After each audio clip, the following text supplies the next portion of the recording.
Ce haricot est implanté sur la zone côtière du Trégor depuis 1928, date à laquelle un militaire de la Marine nationale en avait rapporté quelques graines.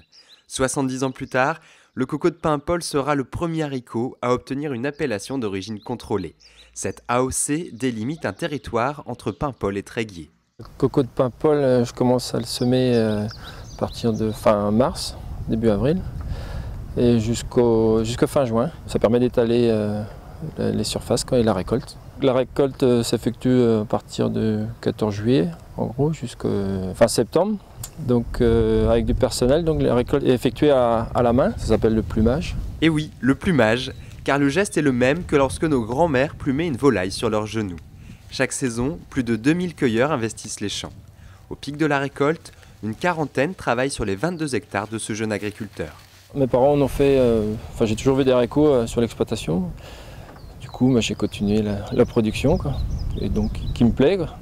Puis le contact avec le personnel tout l'été, c'est intéressant.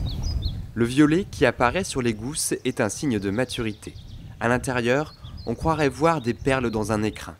Ces haricots seront sur les étalages dès le lendemain de la cueillette car ils se mangent comme un légume frais.